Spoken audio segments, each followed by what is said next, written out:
नाजरीन, आप सबका नीलमा अज़ीम का तहे दिल से इस्तक़बाल करती हैं। आप ये बताइए कि ज़िंदगी और दुनिया कहाँ से कहाँ तक आ चुकी है, कितनी तरक्की हो चुकी है, हम कहाँ से शुरू हुए थे और आज इस तकनीकी दुनिया में कहाँ पे खड़े हैं। साइंस, टेक्निकल ग्रोथ और हर तरह से एजुकेशन, हर चीज़ में हम आगे बढ़ चुके हैं। लेकिन एक सिक्के के दो हिस्से होते हैं, औरत और मर्द। अब औरत और मर्द साथ तो चले, लेकिन साथ साथ ना चले। मर्द ने समझा कि उसका हक है हर चीज़ को पहले हासिल कर लेना, और वो उस पर काबिज हो गया, और औरत जो है वो पीछे रह गई। पहले शायद औरत बहुत भोली थी, उसे समझ में ही नहीं आया कि उसे अपना हक मांगना चाहिए। लेकिन आज हम ये ज़ोर से कह सकते हैं कि हक मिलता नहीं, छीनना पड़ता है। और बस इसी कुछ ऐसे मसले पे आज हम रोशनी डालेंगे और आपको इस प्रोग्राम में इसी किस्म की बातें सुनने को मिलेंगी। तो चलिए देखते हैं। इस्तकबाल है आप लोगों का हमारे आज के शो आखिर कब तक में। आज स्टूडियो में हमारे साथ कुछ मखसूस मेहमान हैं हमारे, और डॉक्टर शाहजहां हैं, लेक्चरर हैं अल-फलाह इंजीनियरिंग कॉलेज में। रचना वर्मा जी हैं, वो जर्नलिस्ट हैं दैनिक जागरण में। और साथ में हमारे साथ डॉक्टर आर.एस. यादव हैं, ऑल इंडिया रेडियो नई दिल्ली में काम करते हैं। पिछले मेरे ख़्याल में 25 साल से जुड़े हुए हैं आकाशवाणी से। तो चलिए आज की गुफ्तगू शुरू करते हैं। सबसे पहली बात तो ये है कि जर्नलिज़म की शुरुआत जो है, जो औरतों ने की बड़ी जद्दोजहद के साथ 19वीं सेंचुरी में नॉर्थ अमेरिका और यूरोप में औरतों ने सबसे पहले अपना कदम बढ़ाया। अब सवाल यह है कि आज तो औरत का अच्छा मकाम हो चुका है जर्नलिज़म में, लेकिन किस तरह की मुश्किलें और किस तरह के प्रॉब्लम्स वो फेस कर रही हैं, क्या उन्हें एक अच्छी तरह से रिस्पेक्ट मिलती है और इक्वालिटी मिलती है, इस पे आज हम लोग अपनी गुफ्तगू शुरू करते हैं। तो बताइए इस मौजू पे कुछ रोशनी डालें आप। देखिए, जहाँ तक जर्नलिज्म और औरतों का सवाल है कि हर फील्ड में आजकल वुमेंस का पार्टिसिपेशन है, वो चाहे एजुकेशन सेक्टर हो या जर्नलिज्म का सेक्टर हो या इसके अलावा पॉलिटिक्स का सेक्टर हो, सब में औरतों ने अपने कदम आगे बढ़ाए हैं। लेकिन इसके साथ साथ उनको बहुत सी परेशानियों का सामना करना पड़ता है। जब वो अपनी एजुकेशन शुरू करके जर्नलिज्म के कोर्स के बाद जर्नलिज्म में सर्विस में आती हैं, तो वहाँ पर एक्सप्लॉयटेशन उनको ज़्यादा होता है, क्योंकि उन्हें अवेयरनेस नहीं होती। ना तो आजकल की इतनी फैमिलीज़ में इतनी अवेयरनेस है कि किस तरह से उनको प्रॉब्लम्स आती हैं। जब वहाँ पे उनको प्रॉब्लम का सामना करना पड़ता है, तो उनको इस तरह की प्रॉब्लम्स होती हैं कि उनको हर स्टेज पर पीछे किया जाता है कि वो उसमें नहीं आए, डिस्क्रिमिनेशन किया जाता है, मेल को पहले ऑफर दिया जाता है। आप उस पर कुछ रोशनी डालें, क्योंकि आप तो जर्नलिस्ट हैं और दैनिक जागरण में काम कर रही हैं, और आपने कहा आप सीनियर जर्नलिस्ट हैं, तो काफ़ी एक्सपीरियंस हासिल हो चुका होगा आपको। हाँ जी, ये आप सही बोल रही हैं। अभी मीडिया में एक अच्छा जो हुआ है, इसमें महिलाएं ज़्यादा आ रही हैं, इट्स अ गुड पार्ट, ये अच्छी बात है महिलाएं ज़्यादा। पर अगर देखा जाए तो जो लोकतंत्र का चौथा स्तंभ मीडिया जिसको बोलते हैं, उसमें लिंग भेद की जो बीमारी है वो सबसे ज़्यादा है। आपको बताया जाएगा कि आप महिला पत्रकार हैं, पल पल पग पग पे आप पे एहसास कराया जाएगा कि you are the female journalist, आप फीमेल जर्नलिस्ट हैं। सैलरी के मामले में देख लीजिए, आप डेजिग्नेशन के मामले में देख लीजिए, भाषाई पत्रकारिता हो दूर दराज के इलाकों में, या फिर एनसीआर का एरिया देख ले, दूर क्यों जाते हैं, दिल्ली तो मीडिया का गढ़ है। एनसीआर के इलाके में आप देखिए हिंदी प्रिंट मीडिया, जहाँ बड़े बड़े ऑर्गेनाइजेशन हैं हिंदी प्रिंट मीडिया के, उसमें किसी भी लोकल लेवल पे कोई भी महिला जर्नलिस्ट ब्यूरो चीफ, मतलब एक चीफ नहीं है। कुछ अपवादों को छोड़ दिया जाए, बड़े बड़े जो नाम हैं उन लोगों को छोड़ दिया जाए, तो जो मतलब निचले लेवल का जो स्ट्रगल है जर्नलिज्म में महिलाओं के लिए, वो बहुत टफ है। चलिए हम लोग अभी इसी गुफ्तगू को जारी रखेंगे। अभी आपसे डॉक्टर साहब बात करेंगे, लेकिन उससे पहले एक स्टोरी देख लेते हैं स्क्रीन पे।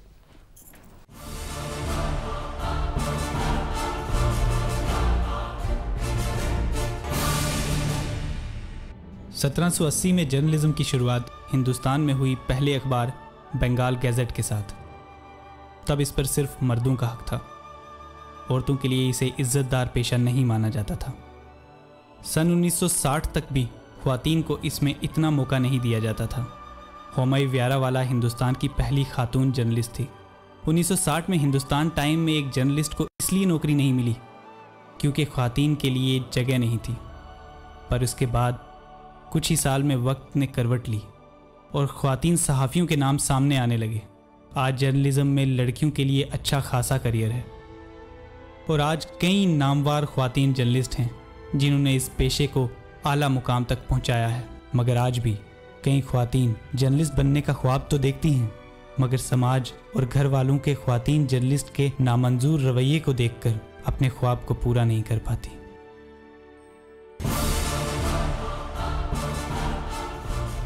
तो जैसे कि अभी हम लोगों ने देखा कि औरतें तो करना चाहती हैं काम जर्नलिज्म में, लेकिन पूर्ति शायद इसलिए नहीं होती है कि घर वाले जो हैं वो शायद इतना ज़्यादा सपोर्ट नहीं करते इस चीज़ को। इसके ऊपर आप कुछ रोशनी डालेंगे और अपनी भी बात कुछ कहेंगे? शुक्रिया नीलिमा जी। वैसे इस स्टोरी से काफ़ी कुछ अपने आप में पूरा एक पिक्चर है। आज जो महिलाओं की स्थिति हमारे मीडिया में है उभर के आती है, और ये देखा गया है कि कुल मीडिया का जब हम आकलन करते हैं तो ये जो प्रतिशत है या ये जो परसेंटेज है 1/4 से ज़्यादा नहीं जाता। अमेरिका की जो अपने आप में इतना अधिक विकसित राष्ट्र है, आज से पिछली सदी के अंत में वहाँ पर लगभग महिलाओं की जो भूमिका थी, उनका रिप्रेजेंटेशन था, वो 40 या 45% के आसपास था। पिछले 15 साल में वो कुछ घटा है, जबकि इसको आगे जाना चाहिए था। हम अपने देश की बात करते थे, यहाँ तो ये जो प्रतिशत है ये लगभग 12 के आसपास घूम रहा है। हम क्योंकि थोड़े से विकासशील जो देश हैं उसकी तरफ बढ़ रहे हैं, पर कुछ विकसित देश कहे जाने वाले जैसे जापान की बात करें वहाँ तो ये 8% पर ही आ जाता है। यूरोप की हम बात करें तो वहाँ ये 25-30 के आसपास घूम रहा है। तो कहीं ना कहीं अपने आप में अंडर रिप्रेजेंटेशन है। अच्छा, आप लोगों में से, ऑडियंस में से इसके बारे में कुछ चर्चा करेंगे या उस पर रोशनी डालना चाहेंगे? पेरेंट्स भी जब मना करते हैं हमें कि आप जर्नलिज्म में मत जाओ, तो उनके भी रीजंस होते हैं, और जब वो हमें रीजंस देते हैं तो हम डिनाई नहीं कर सकते उसको कि जाओगी तुम, कहाँ कहाँ जाना होगा तुम्हें कवर करने के लिए, कैसे कैसे लोग मिलेंगे और लोग क्या कहेंगे। सबसे बड़ा सवाल तो यही होता है, लोग क्या कहेंगे, तुम कहाँ कहाँ जाओगी, फैसिलिटीज़ होंगी या नहीं, खतरा कितना होगा, कितने सारे सवाल आ जाते हैं। तो लड़की खुद ही कुछ नहीं बोल पाती, वो क्या कहेगी इसके आगे। जी जी जी जी, वक्त का भी सवाल है, काफ़ी लेट आज होते हैं काम के। एग्जैक्टली। अच्छा अच्छा, और आप लोग कुछ इस पे? जी, सबसे बड़ी चीज़ जो लड़कियों के लिए या विमेन के लिए है वो दैट इज़ सेफ्टी। तो उस पॉइंट ऑफ व्यू से अगर हम देखते हैं तो पहले हमारी फैमिली जिस माहौल में हमें बड़ा करती है वो हमें ये नहीं सिखाती है कि ये नहीं परमिट कर पाती है कि आप किसी ऐसे फील्ड में जाएं जिसमें आपको लेट आवर्स बाहर रहना है, या फिर आपको बहुत दूर दूर तक जाना है, या फिर आपको 10 और ऐसे लोगों के साथ मिलके काम करना है जिसमें कहीं भी आपके लिए अनसेफ हो सकता है। सिक्योरिटी एंड सेफ्टी वाकई बाहर निकलने के लिए औरतों के लिए काफ़ी तकलीफ हो गई है। यंग गर्ल्स, आई थिंक उन जो जिस तरह का फियर फैक्टर पैदा हो गया होगा, तो जाहिर सी बात है कि माँ बाप नहीं चाहेंगे कि उनकी बच्चियाँ जो हैं वो लेट आज तक काम करें। तो सवाल ये उठता है कि भाई एक सोसाइटी जो है पहले वो तो इस तरह की हो जाए कायदे की कि जिसमें बच्चियाँ जो हैं वो रात रात तक काम कर सकें। सवाल इसका है कि मर्द खुद जो उस फील्ड से ताल्लुक़ रखते हैं और काम कर रहे हैं साथ में, उनका रवैया इस तरह का क्यों है कि जिसमें डेजिग्नेशन की आपने जैसे बात की, या सैलरीज़ की बात हुई, या एटीट्यूड की बात हुई, एक औरत को क्यों नीचा दिखाया जाता है या उसको क्यों बैकग्राउंड में डाला जाता है, इस पे हम थोड़ी सी गुफ्तगू और करेंगे। सेफ्टी की बात अभी हुई जी। हालांकि जो महिला पत्रकार हैं अपने आप में सेफ्टी का जो क्वेश्चन मार्क है उनके लिए लागू हो जाता है जी। पर एक स्टोरी जब वो प्रस्तुत करती हैं और उसके माध्यम से एक संदेश पूरे देश में, पूरे समाज में जाता है, वो देखिए कितना अपने आप में इन्वेस्टिगेटिव स्टोरी उन्होंने प्रेजेंट की। जब वो जा सकती हैं तो दूसरी लड़कियों में, जैसे मेरी बहनें ये बैठी हैं, इनमें एक बहुत अच्छा पॉजिटिव मैसेज आता है। जैसे उन्होंने कहा कि पेरेंट्स का माइंडसेट जब ये कर सकती हैं तो मैं क्यों नहीं कर सकती? माइंडसेट का जहाँ तक सवाल है, ये एक मेरे ख्याल में बहुत बड़ा मसला है और इससे परेशानियां पैदा हो रही हैं कि पेरेंट्स नहीं चाहते कि उनकी बच्चियां जो हैं अनसेफ सिचुएशन में काम करें।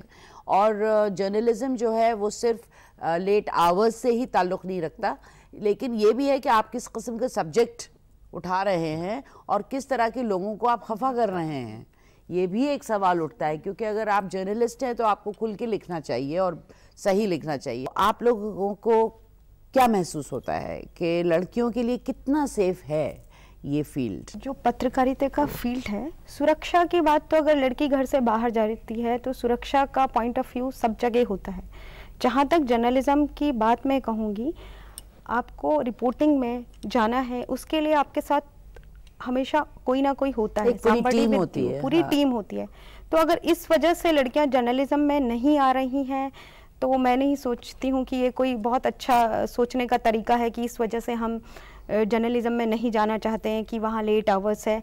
सबसे पहले जहाँ तक विमेन सेफ्टी का बात है, उसमें सोसाइटी के माइंडसेट में चेंज आना बहुत ज़रूरी है। सोसाइटी डॉक्टर्स वे उनके भी लेट आवर्स होते हैं, फिर तो आप ये समझिए कि मुख्तसर होते होते, लिमिटेड होते होते सिर्फ टीचिंग ही एक ऐसा जॉब रह जाएगा जिसमें आप दिन में वापस आ जाते हैं। तो ये तो कोई अच्छी बात नहीं है। अब सारी औरतें ही अगर टीचर्स बन जाएं, और जर्नलिज्म तो एक बेहतरीन मीडियम है जिसमें आप अपनी बात कह सकें। वैसे क्योंकि परिवर्तन के बदलाव की जो बयार है धीरे धीरे बह रही है, पहले इस तरह की सिचुएशन नहीं थी। थोड़ा सा उनको अपने मन में भी थोड़ा सा जो हिम्मत है, जो करेज है, वो लाना होगा। और जब आप ये सोच लेंगे कि आई कैन डू इट, तो ये सोचिए निश्चय ही जो जिसको आप कह रहे हैं कि कहीं कुछ इस तरह का अनहोनी कर देगा, कभी सोच नहीं सकते इस तरह की बात कहना चाहूंगी। हाँ बिल्कुल बिल्कुल, मैं तो आप ही से कहने वाली थी मैं ये कि आप खामोश बैठी हैं। मीडिया है, जर्नलिज्म जो है, जर्नलिस्ट बात करते हैं सारे इशू की। जी जी, कि वोमेन्स को, ख्वातीन को पढ़ाई में आना चाहिए, आगे आना चाहिए, जो जितने इशू सोसाइटी में फैलते हैं उसकी बात करते हैं, लेकिन कभी अपने से रिलेटेड कोई इशू नहीं लाते। जी जी जी, लोगों में अब अगर आपसे पूछा जाए, स्कूल खोलने की बात होती है, टेक्निकल कॉलेज खोलने की बात होती है, मेडिकल कॉलेज खोलने की बात होती है। अगर आप हिंदुस्तान के छोटे छोटे शहरों में देखें या इवन एनसीआर में देखें, आप ये बताएं जर्नलिज्म के कितने इंस्टीट्यूशन हैं। पेरेंट्स का भाई आप अपने प्रोफेशन के बारे में तो अवेयर कीजिए। लोगों को नहीं पता कि इस प्रोफेशन में क्या क्या हम लोग को अचीव कर सकते हैं। गर्ल्स को क्या, बहुत से बॉयज को भी नहीं पता। तो वो बेसिक इशू जहाँ पे आप उसकी एजुकेशन देना चाहते हैं, जिसके बारे में बताना चाहते हैं, मीडिया ही कभी हमने नहीं देखा कि टीवी पे इस तरह के प्रोग्राम आते हैं। जो मेन इशू शुरू होता है जहाँ से कि भाई हमारी बच्चियाँ टीवी देखती हैं, न्यूज़ देखती हैं, जगह जगह कॉलेज के एडवर्टाइजमेंट आते हैं कि इंस्टीट्यूट के बारे में आता है, वो काउंसलिंग होती है, इवन टीवी पे काउंसलिंग होती है कि आपको मेडिकल में टेस्ट क्वालिफाई करना है तो ये आपके है। न्यूज़पेपर में इवन देखिए कि पूरे पूरे IEEE और मेडिकल मेरे ख्याल में बहुत अच्छा है। तो आप ये पॉइंट उठाया है कि अवेयरनेस नहीं है। अभी मीडिया का जो रोल हुआ है सोसाइटी में, ये चैनल्स जितने आए हैं, चैनल्स के आने के बाद, उससे पहले आज से कम 5-6 साल पहले की बात आप कर सकते हैं कि जर्नलिज्म के बारे में लोग कम जानते थे, बहुत कम जानते थे। उनको नहीं पता था जर्नलिज्म, पत्रकारिता क्या है। बट ये जितने सारे चैनल्स बहुत सारे हैं, ये चैनल भी अपने एड के उसमें अपने इंस्टीट्यूट चलाते हैं पत्रकारिता के। और माखन लाल चतुर्वेदी जैसे बहुत सारे इंस्टीट्यूट हैं जहाँ पे पत्रकारिता होती है, गवर्नमेंट हैं, तो वो उसका पहले लोगों को पता नहीं था। इंस्टीट्यूट थे बट लोगों को पता नहीं था। जैसे जैसे लड़कियां या लड़के इस फील्ड में आने लगे तो लोगों को पता चलने लगा कि हाँ, ये भी एक वाइड फील्ड है, इसमें भी करियर बनाया जा सकता है। चैनल्स तो मीन्स अभी उस तरह के जैसे पहले जो इतना अनअवेयर था मास, अब उतना नहीं है। अब इस पे हम लोग अभी गुफ्तगू करेंगे क्योंकि आपका एक अलग पॉइंट ऑफ व्यू और आपका है, तो डिबेट अच्छी हो सकती है इस पे, लेकिन कुछ बाइट्स देखने के बाद।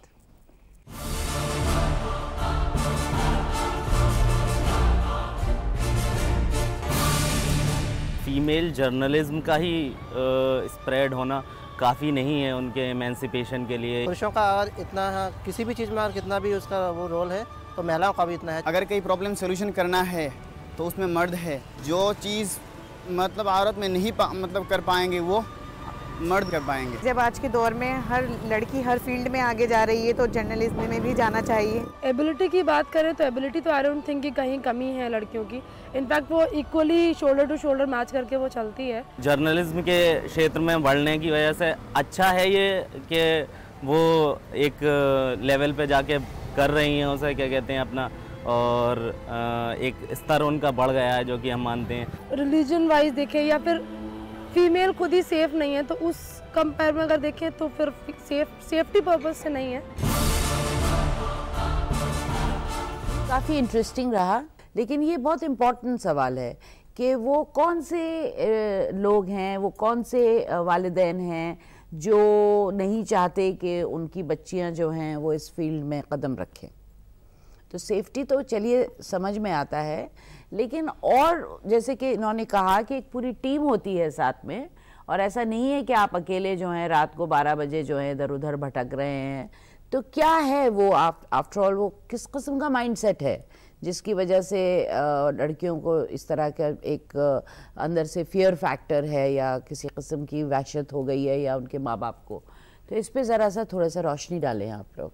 यहाँ सोसाइटी की सोच मायने रखती है। यहाँ पे इसलिए डर है कि आपकी बच्ची, आपकी बेटी बाहर जाके सुरक्षित नहीं है। तो इस तरह की ये जो घटनाएं हैं, जो रेप है, ये सब कुछ जो हैरेसमेंट है, ये सोसाइटी में ये महिलाओं को असुरक्षित बना रहे हैं। ना कि हमारे पेरेंट्स हमको बोल रहे हैं कि तुम माइंड नहीं कर रहे हैं, उसका फील्ड से कोई लेना देना नहीं है। तो नेचुरली मेरे ख्याल में ये भी कुछ ऐसी वजहें होंगी जिसकी वजह से आप लोगों के पेरेंट्स और आप लोगों के साथ जो आपके बड़े भाई बहन हैं उन लोगों का एटीट्यूड बदला होगा। क्या मैं सही कह रही हूँ? जैसे कि आप कह रही हैं कि दक्यानुसी ख्यालात, तो जहाँ तक एक पेरेंट्स के लिए अपनी बेटी है, और अगर बेटी के बाद अगर आप देखें जब उसकी शादी हो जाती है उसका हस्बैंड है, मुझे नहीं लगता कि हस्बैंड भी उसे किसी भी इस तरह के अनसेफ सिचुएशन में डालना पसंद करता है। यहाँ हालांकि यहाँ तक कि वो चाहता है कि अगर मैं 6 बजे ऑफिस से वापस आता हूँ तो let my wife come at 5, वो जल्दी वापस आए। अगर आप पेरेंट्स अपनी बच्चियों की सेफ्टी के बारे में सोच रहे हैं, वो वही वाली बात कि वो बहुत केपेबल हैं, बहुत ज़्यादा एबिलिटीज़ उनके अंदर है, लेकिन जहाँ पे क्वेश्चन मार्क आता है उनकी सेफ्टी के ऊपर, तो वहीं पे पेरेंट्स हेल्प। उसके बारे में हम बाद में बात करेंगे। सवाल ये उठता है हैरेसमेंट पे जो हमारा इस वक्त इशू चल रहा है। सुरक्षित तो बच्चियां घर पे भी नहीं है। आप देखिए, मतलब मोस्ट ऑफ द केसेस ऐसे होते हैं, कई बार उनके रिलेटिव्स उनको इस्तेमाल, तो आप कहाँ सुरक्षा की बात उठाते कि बाहर जाके ही आपका, वहाँ तो आप इस कंडीशन में होते हैं, कई बच्चियां बोल नहीं पाती हैं रिलेशंस की वजह से। बहुत सारे ऐसे केसेस होते हैं, हम वो डील करते हैं। इसलिए कल हमारा एक बहुत इंटरेस्टिंग एपिसोड था जिसमें डोमेस्टिक वायलेंस पे बात हुई है। तो डोमेस्टिक वायलेंस में आप पता चला, आपको पता है कि कितने हर मिनट पे कैसे औरतें पिट रही हैं। तो आप ये बात कर रही हैं, हम लोग भी सब चाहते हैं कि एक आइडियल हस्बैंड हो हमारे पास, लेकिन ऐसा बहुत कम होता है। आखिर कब तक? तो आप कह रही थी कि आपको काफ़ी इस बात पे तकलीफ़ हो गई थी कि मैंने ये लफ्ज़ क्यों इस्तेमाल कर लिया, दखयानुसी। इस पे हम बाद में आते हैं, पर पहले ये बताइए कि आप पहले से इतना डर गई हैं कि अगर आपके हस्बैंड जो हैं वो 6 बजे आते हैं तो आप 5 बजे अगर घर नहीं आएंगी तो आपके तो जॉब्स में आपके जो साथ आपके जिन्होंने आपको जॉब दिया हुआ वो तो काफ़ी, मतलब आपके हस्बैंड से ही डर जाएंगे। दूसरी बात ये कि आप शायद कुछ कहना चाह रही थी, तो ज़रा इनको आपने माइक दीजिएगा। मैम आपसे पूछना चाहूँगी, आप इस फील्ड में, इस सेक्टर में हैं, तो आप क्या सजेस्ट करेंगी हमें कि मतलब इस फील्ड में जाना चाहिए या फिर? मैं सजेस्ट करूंगी जाना चाहिए। आपको स्ट्रगल करने की, आप में स्ट्रगल कर सकते हैं, हिम्मत है आपको, तो आप इस फील्ड में ज़रूर आइए, अपने को साबित करिए। हाँ, कठिनाइयाँ आती हैं, पर at the end of the day वो हमेशा जो होता है ना, सच्चाई जीतती है।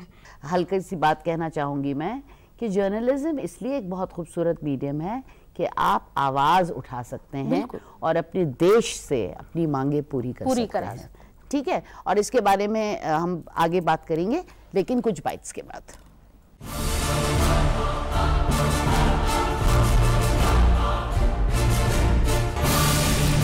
पचास का दशक, 60 का दशक, 70 का दशक, ये ऐसा समय था जब लड़कियां नाम मात्र की मिलती थी इस क्षेत्र के अंदर। जितने क्राइम हो रहे हैं उसमें रिलेटेड औरत से भी है जो कुछ हो रहा है आजकल, तो अगर एक फीमेल जर्नलिस्ट होगी तो वो उनके जज्बात को अच्छी तरह समझेगी। बिल्कुल, जैसे जैसे हमारी एजुकेशन बढ़ रही है, सोच चेंज हो रही है, ग्लोबलाइजेशन हो रही है, उसी तरह से जो जर्नलिज्म है इसमें भी बहुत सारी चेंजेस आई हैं। इस फील्ड में वो अपनी बेटी को जो है वो नहीं आना देना चाहते, क्योंकि वो सोचते हैं कि ये फील्ड जो है वो बेकार है। जो लोगों की सोच है वो सबसे बड़ी जिम्मेदार है, जो इनके लोगों की सोच में जो बदलाव नहीं आता है। काफ़ी हद तक पेरेंट्स की सोच बदली है और काफ़ी हद तक लड़कियां आगे बढ़ रही हैं। टाइम बदल चुका है, आजकल लड़की लड़के की सोच एक है। एक फ्री फॉर्म ऑफ स्पीच है ये, जिसमें कि सबको अपना एक मत रखने की या अपना एक मुद्दा रखने की छूट होती है। जर्नलिज्म अच्छी फील्ड है, आना चाहिए, क्योंकि अगर जर्नलिज्म नहीं होगा तो लोग अवेयर कैसे होंगे। हाँ, तो एक चीज़ मैं आप लोगों को बताऊं इससे पहले कि हम आगे बढ़ें, कि मेरी अम्मी यानी कि मेरी माँ जो हैं वो एक बहुत अच्छी जर्नलिस्ट रही हैं और 1950s-60s से जर्नलिज़म कर रही हैं। हमारे अब्बा भी जर्नलिस्ट थे, मरहूम जनाब अनवर अज़ीम साहब, और हमारी वालिदा खदीजा अज़ीम आज तक माशाल्लाह हमारे साथ हैं। और हमने इतना सीखा उसकी वजह से, जो बच्चे घर में रहते हैं उन्हें दुनिया के सारे इश्यूज रिलेटेड चीज़ों से बहुत अच्छी एक इंफॉर्मेशन मिलती रहती है और अवेयरनेस बढ़ती है। तो यही मैं कह रही थी कि घर के माहौल पे डिपेंड करता है, बिकॉज़ मेरी अपनी अम्मी, हमारी अपनी माँ एक जर्नलिस्ट बेहतरीन रह चुकी हैं, एडिटर थी वो। सवाल ये होता है कि हमारे फ़र्ज़ क्या है एज जर्नलिस्ट इस देश में, जहाँ इतने सारे प्रॉब्लम्स रिलेटेड इश्यूज़ हैं और इतनी खौफनाक भी कुछ बातें हो रही हैं और औरतों के साथ ख़ास तौर से। तो उसके बारे में हमें भी तो देखना है कि हमारे क्या फ़र्ज़ हैं। तो आपको क्या लगता है कि what are the responsibilities as women in journalism that we hold? सबसे पहले जो भी जिस भी तरह का क्राइम कुछ भी वुमेन के अगेंस्ट हो या फिर किसी भी कोई भी मुद्दा हो, चाहे भ्रष्टाचार हो या सब, उसमें एक जर्नलिस्ट को बहुत न्यूट्रल होके बहुत तरीके से अपनी भूमिका निभानी होती है और समाज के सामने सच लाना होता है, ताकि उससे सोसाइटी उसको अवेयर हो और वो जो गलत दिशा में कोई चीज़ है वो सही दिशा में ला सके। ये हमारा रिस्पॉन्सिबिलिटी है कि हम किसी को केवल किसी भी न्यूज़ को सेंसेशन की तरह क्रिएट ना करें। ये सबसे बड़ी बात जो है एक जर्नलिस्ट को समझनी चाहिए कि न्यूज़ सेंसेशन नहीं है। Don't create any sensation about any news sensation नहीं बात कह रही हैं। इसीलिए आपको बहुत गंभीरता से, बहुत संजीदगी से सोचना है कि इस मुद्दे का हम अभी फॉर एग्ज़ाम्पल हम कोई रेप का केस होता है, बहुत सारी चीज़ें हैं, अभी थोड़ा बहुत मींस जर्नलिज्म में वो रिपोर्टिंग में थोड़ा उसको जेंडर सेंसिटिव होकर रिपोर्टिंग नहीं की जाती। कई बार ऐसा होता है, इस तरह के मुद्दे होते हैं तो ऐसे वर्ड्स यूज़ हो जाते हैं न्यूज़ में जो पब्लिश नहीं होने चाहिए, स्पेशली फॉर वीमेन जिसके साथ क्राइम हुआ है, क्योंकि एक सेक्सुअल सिक इंसान है वो उसमें भी एंटरटेनमेंट ढूंढेगा। So it's a very sensitive issue. ये तो बस मैंने एक एग्जांपल दिया है आपको। तो journalist should be aware for your responsibility and duties, और ड्यूटी ये है कि आप सही प्रेजेंट करो कोई चीज़ को और उसको हर एंगल से सोच के, ये नहीं कि आप बायस हो जाओ, और ज़बान बहुत संयत हो, स्पेशली जर्नलिज्म यानी कलम, और कलम में आपने यानी नॉलेज यानी एजुकेशन यानी कि एक स्टैंडर्ड ऑफ राइटिंग, तो वो तो बहुत गिर गई है, वो तो बहुत गिर गई है। और इसमें कोई दो राय नहीं है कि ये ज़रूर है कि येलो जर्नलिज्म बहुत बढ़ गया है, काफ़ी टिटिलेशन और सेंसेशनलिज्म की तरफ राइटर्स जो हैं वो उनका रुझान हो चुका है। राइटर्स पे अलग प्रेशर है, एडिटर्स के ऊपर अलग प्रेशर है। तो ये एक चेन है हमारी सोसाइटी की, और मैं हमेशा ये कहती हूँ कि हमारी सोसाइटी में ही खेद है। एक बात मैं रचना जी की बात में और ऐड करना चाहूँगा। रचना जी, आप खुल के अपनी बात सच्चाई को सामने रखिए। कौन सी ऐसी चीज़ें हैं, कौन सी ऐसी बातें हैं, कौन सी ऐसी राहें हैं जिसकी वजह से हम लोग सोल्यूशन savvy हो सकते हैं और सॉल्यूशंस ढूंढ सकते हैं, बताइए। अभी धीरे धीरे थोड़ा मतलब विमेन जर्नलिस्ट स्पेशली देखा जाए तो उसमें बहुत अवेयरनेस आ रहे हैं, वो एकजुट हो रही हैं। विमेन प्रेस एक क्लब बहुत अच्छी बात आपने कही थी कि इसके बारे में इस तरह के शोज होने चाहिए। तो शो तो ये हो रहा है, ये बेहतरीन शुरुआत है। आखिर कब तक में हम इसके बारे में बात कर रहे हैं। इसी तरह के अलग ये छोटे छोटे और बड़े बड़े शोज होने चाहिए। ये एक अच्छा आपने सोल्यूशन दिया। और कोई सोल्यूशन? इसी तरह न्यूज़पेपर में स्पेशली वुमेन्स के लिए एक आर्टिकल या एडिटर के तौर पर एक पूरे पेज एक फिक्स किए जाएं जिस तरह के किए जाते हैं। तो उसमें यह है कि लिखने की जो ख्वातीन है उसमें लिखने की थोड़ा कोशिश करेंगी, उनको कांटेक्ट किया जाए। यूनिवर्सिटी मैगजीन्स हुआ करते थे, मैं तो तब की बात कर रही हूँ जब हमने अपनी वालिदैन को देखा था दोनों को, कि बड़े इंटरेस्टिंग था। उस ज़माने में शमा भी थी, एक मैगजीन था उर्दू रिलेटेड, और इसी तरह के बहुत ही इंटरेस्टिंग हिंदी मैगजीन्स थे। तो मुझे याद है वो, और उसमें औरतें खूब लिखा करती थी, शॉर्ट स्टोरीज भी लिखती थी, जर्नलिज्म के भी का असर होता था। बिल्कुल बिल्कुल बिल्कुल, और बहुत खूबसूरत होती थी वो। लिखा हुआ होता है जैसे आपने कहा कि दिल से और दिमाग से दोनों से होता है, ताल्लुक होता है। बिल्कुल, उनका पर्सपेक्टिव ही अलग होता है हर चीज की तरफ। अच्छा, एक बैरियर को हमें वो तोड़ना पड़ेगा। अभी इससे पहले रचना जी ने बताया कि जो महिला पत्रकार होता है उसको महिला पत्रकार के रूप में जो प्राइवेट मीडिया मानता है। सॉल्यूशंस बताइए। हाँ, या जो सरकारी मीडियम है, आकाशवाणी है या दूरदर्शन है, वहाँ पर कुछ विशेष महिलाओं के प्रोग्राम है, वहाँ तक उनको सीमित रख देते हैं। तो इस बैरियर को भी हमें तोड़ना होगा। उनको हर तरह के प्रोग्राम के साथ जोड़ना पड़ेगा। कल हमें पता चला कि एक लेडी हैं, वो थिएटर के थ्रू कर रही हैं। तो इसी तरह से हर तरह के मीडियम में आप शुरू कर सकते हैं अपना ये कंट्रीब्यूशन, एक कदम बढ़ाने की बात है। आज का एपिसोड अब यहीं वाइंड अप करते हैं। शुक्रिया बहुत बहुत आप लोगों का, बहुत अच्छा लगा आप लोगों से बातचीत करके। Thank you so much. तो आज का ये एपिसोड ख़त्म होता है, और अगले एपिसोड में अगले हफ्ते हम एक नया मौजू लेके आपके सामने हाजिर होते हैं। तब तक नीलमा अजीम को इजाज़त दीजिए।